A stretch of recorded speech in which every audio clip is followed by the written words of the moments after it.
Hello, കൊച്ചു കൂട്ടുകാർക്ക് എൻ്റെ ഈ വീഡിയോയിലേക്ക് എല്ലാവർക്കും സ്വാഗതം. എല്ലാവരും 7ാം ക്ലാസ്സൊക്കെ പഠിത്തമൊക്കെ കഴിഞ്ഞ് 8ലേക്ക് കയറി ഹൈസ്കൂൾ പിള്ളേരായല്ലേ, ഹൈസ്കൂൾ വിദ്യാർത്ഥികളായി. ഹൈസ്കൂൾ വിദ്യാർത്ഥികളെന്ന് പറഞ്ഞാൽ ഇത്തിരി മെച്ചുവേർഡായ പിള്ളേരായെന്നാണ് അർത്ഥം. പക്ഷേ നിങ്ങൾ ഇത്രയും നാളും പഠിച്ച രീതി ആയിരിക്കുമല്ലോ പഠിക്കേണ്ടത്.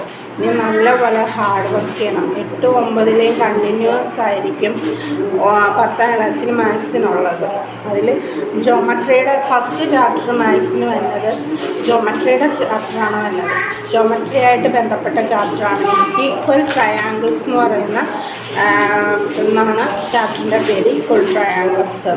അന്നേരം അതുമായിട്ട് ബന്ധപ്പെട്ട ക്ലാസ്സാണ് ഇന്ന് ഞാൻ വീഡിയോ. അന്നേരം ആദ്യമായിട്ട് ടെക്സ്റ്റ് ബുക്കിലെ പേജ് നമ്പർ 80 പറഞ്ഞിരിക്കുന്നത് ലെങ്തും സൈഡുള്ള ട്രയാങ്കിൾ വെച്ച് ഒരു ട്രയാങ്കിൾ ലെങ്തും സൈഡെല്ലാം തന്നിട്ടുണ്ട്. 3 സൈഡ് 4 സെൻറ്റിമീറ്റർ, 5 സെൻറ്റിമീറ്റർ, 7 സെൻറ്റിമീറ്റർ.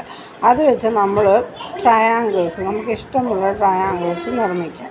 ഞാനിപ്പോൾ ഇവിടെ 2, 3 ഈ 4ഉം 5ഉം സെൻറ്റിമീറ്റർ വെച്ച് 3 ടൈപ്പ് 3 ട്രയാങ്കിൾസ് വരച്ചിട്ടുണ്ട്. ഒന്ന് ബേസ് 4 സെൻറ്റിമീറ്റർ വന്നത്, 5 സെൻറ്റിമീറ്റർ വന്നത്, 7 സെൻറ്റിമീറ്റർ വന്നത്.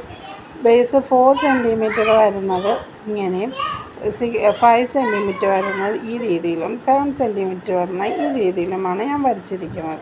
ഇത് നമുക്ക് നിങ്ങൾ കോമ്പസ് എടുത്ത് വേണം ഇതൊക്കെ വരയ്ക്കാനായിട്ട്. ഞാൻ റഫ് സ്കെച്ചായിട്ടാണ് വരച്ച് വെച്ചിരിക്കുന്നത്.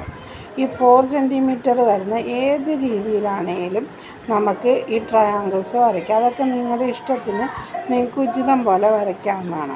വരയ്ക്കുമ്പോൾ 4 സെൻറ്റിമീറ്റർ ബേസ് വെച്ചിട്ട് ഏതാണോ കോമ്പസിലെടുക്കണം. 4ഉം 7ഉം ഒക്കെ നമ്മൾ കോമ്പസിൽ വേണം എടുക്കാം.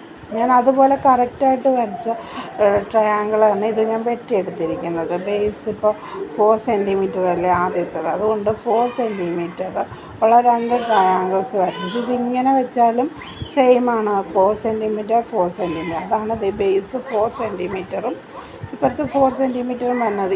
ഇതിൻ്റെ പുറത്ത് ഞാനിത് കണ്ടോ ഇങ്ങോട്ട് തിരിച്ച് വയ്ക്കുമ്പോൾ എന്താണ് അത് സെയിമാണ്. അന്നേരം വശങ്ങളെല്ലാം തുല്യമായിട്ടുള്ള നമുക്ക് ഡിഫറെൻറ്റ് ടൈപ്പായിട്ടുള്ള ഇത് വരയ്ക്കാം, ട്രയാങ്കിൾസ് വരയ്ക്കാൻ പറ്റും. പക്ഷേ സൈഡ്സ് എല്ലാം എന്തായിരിക്കും, ഈക്വലായിരിക്കും. എല്ലാ സൈഡ്സും ഈക്വലായിട്ടായിരിക്കും കിട്ടുക. പക്ഷേ എന്താണ് പല ടൈപ്പിലായിട്ട് പല രീതിയിൽ വെച്ച് കഴിഞ്ഞാൽ നമുക്ക് പലതരം ട്രയാങ്കിൾസ് കിട്ടും. ഏതായിരിക്കും പക്ഷേ അതിൻ്റെ സൈഡ്സിൻ്റെ ലെന്ത് എപ്പോഴും എന്തായിരിക്കും ഈക്വലായിട്ട് വരുമെന്നാണ് ഈ കാണിച്ചിരിക്കുന്നത്. ഇവിടെ ബേസ് 7ൻ്റെത് ബേസ് ഇങ്ങനെ വെച്ച് കഴിയുമ്പോൾ കണ്ടോ 5ഉം 4ഉം തിരിച്ച് ഇപ്പുറത്തോട്ട് തിരിച്ച് വെച്ച് കഴിഞ്ഞാൽ നമുക്ക് ഇപ്പുറത്ത് 4ഉം ലെഫ്റ്റ് 4ഉം റൈറ്റ് 5ഉം എന്ന രീതി വെച്ച് കഴിഞ്ഞാലും കണ്ടോ തിരിച്ച് ഞാൻ ടീച്ചർ 5ഉം 4ഉം തിരിച്ചാണ് വെക്കുന്നത്. തിരിച്ച് വെച്ച് കഴിഞ്ഞാൽ നമുക്കെന്നാൽ സെയിം ട്രയാങ്കിൾസ് തന്നെ അതിൽ നിന്ന് കിട്ടും. നേരെ എന്താണ് സൈഡ്സ് എല്ലാം ഈക്വലായിട്ട് വരുന്ന ട്രയാങ്കിൾസാണ് എന്താണ് ഈക്വൽ ട്രയാങ്കിൾസ് എന്ന് പറയുന്നത്. ഈ ഈക്വൽ ട്രയാങ്കിൾസിൻ്റെ ഈ 3 ടൈപ്പായിട്ട് ഞാൻ 3 ടൈപ്പ് ട്രയാങ്കിൾസും വരച്ചിട്ടുണ്ട്. ഈ 3 ട്രയാങ്കിൾസിൻ്റെയും ആംഗിൾസും എന്തായിരിക്കും ഈക്വലായിരിക്കും. അതായത് നിങ്ങൾ കോമ്പസിലെടുത്ത് കറക്റ്റായിട്ട് വരച്ച് കഴിയുമ്പം അതിൻ്റെ ആംഗിൾ നോക്കുമ്പോൾ എന്തായിരിക്കും സെയിം ആയിരിക്കും. ഇപ്പോൾ ഇവിടെ ഒരു 16 ഡിഗ്രി ആണെങ്കിൽ ഇപ്പുറത്ത് 16 ഡിഗ്രി ആയിരിക്കും. ഇവിടെ 13 ആണെങ്കിൽ ഇപ്പുറത്ത് 30 ഡിഗ്രി ആയിരിക്കും. അത് നിങ്ങൾക്ക് പ്രൊട്ടാക്ടർ വെച്ച് നമുക്ക് അളന്ന് നോക്കാവുന്നതാണ്. അതൊക്കെ നിങ്ങൾ കൂട്ടുകാർ പിള്ളേർ നിങ്ങളിത് നോക്കി വരച്ചിട്ട് കറക്റ്റാണോ എന്ന് നോക്കുക. ഇപ്പം നോക്കിക്കേ 5ഉം 7ഉം വന്ന ആംഗിൾസും ഇപ്പോഴത്തെ 5ഉം 7ഉം വന്ന ആംഗിൾസും തുല്യമായിരിക്കും.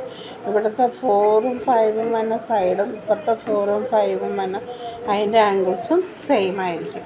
അതുപോലെ തന്നെ ഇപ്പുറത്തും അതുപോലെ തന്നെയായിരിക്കും. ഇതിലും അങ്ങനെ തന്നെ ആയിരിക്കും വരിക. 3 ആംഗിൾസും എന്തായിരിക്കും അതിൻ്റെ പെയറായിട്ടുള്ള സൈഡുള്ള ആംഗിൾസും ഈക്വലായിരിക്കും. അന്നേരം ഇതിൻ്റെ അത് നമുക്ക് എന്താണ് ഈക്വൽ സൈഡ്സ് ഉള്ളത് ട്രയാങ്കിൾ എപ്പോഴും ഈക്വൽ ആംഗിൾസ് ആയിരിക്കുന്നുണ്ട്. എന്താണ് ഈക്വൽ സൈഡുള്ള ട്രയാങ്കിൾ എപ്പോഴും എന്താണ് അതിൻ്റെ ആംഗിൾസും ഈക്വലായി. പിന്നെ ഇതിനെ ഡിവിഷൻ നടത്തി കഴിയുമ്പോൾ ഇതിനെന്തെങ്കിലും ഒരു കോയിൻസൈഡ് ഇതിൻ്റെ ആംഗിൾസിൻ്റെ പകുതി എടുത്താലും അതെന്താണ് കോയിൻസൈഡ് ചെയ്യും. അതുപോലെ തന്നെ അതിൻ്റെ സൈഡ് എടുത്താലും നമ്മൾ അതിൻ്റെ ഇതെടുത്തു കഴിഞ്ഞാൽ പകുതി എടുത്തു കഴിഞ്ഞാൽ അതെന്തായും കോയിൻസൈഡ് ചെയ്യും. രണ്ടും കോയിൻസൈഡ് എന്ന് വെച്ചാൽ തുല്യമായിരിക്കും. അത് അപ്പുറം ഇപ്പുറം എന്താണ് ഈക്വലായിരിക്കും. ഇപ്പം ഒരു ആംഗിൾസിൻ്റെ നെടുകെ നമ്മൾ കറക്റ്റായിട്ട് അത് കട്ട് ചെയ്ത് കഴിഞ്ഞാൽ അതിന് തന്നെ നമുക്ക് രണ്ടും ഈക്വലായിട്ടുള്ള 2 പാർട്ടുകളായിട്ട് കിട്ടും. അതാണ് സൈഡ് ഈക്വൽ ആകുമ്പം എന്താണ് ആംഗിൾസും ഈക്വലായിരിക്കും. ഈക്വൽ സൈഡുള്ള ട്രയാങ്കിൾസിൻ്റെ ആംഗിളും ഈക്വലായിരിക്കും. ഇതിൽ നമുക്കൊരു ജനറൽ സൊല്യൂഷൻ എത്താൻ പറ്റും. The side of the angles are equal to ആണ് ദ ട്രയാങ്കിൾ. ഇതുപോലെ 8 പ്രിൻസിപ്പിളാണ് ഇതിലുള്ളത്. ഷേപ്പും എല്ലാം ഒരുപോലെ ആയിരിക്കും ഇരിക്കുന്നത്. അങ്ങനത്തെ ട്രയാങ്കിൾസാണ്. അന്നേരം ഒരു ജനറൽ പ്രിൻസിപ്പിൾ നമ്മളെടുത്ത് എന്താണ് side of the triangles are equal to another triangles. The side of the triangles are equal to അതിൻ്റെ സൈഡ് അനദർ ട്രയാങ്കിൾസിൻ്റെ സൈഡ് ഈക്വൽ ആയിരിക്കും. ഇതാണ് ഫസ്റ്റ് പ്രിൻസിപ്പിൾ എന്ന് പറയുന്നത്. ഇത്രയേ ഉള്ളൂ ഇന്നത്തെ ഈ ആദ്യത്തെ ഇൻട്രൊഡക്ഷനായി.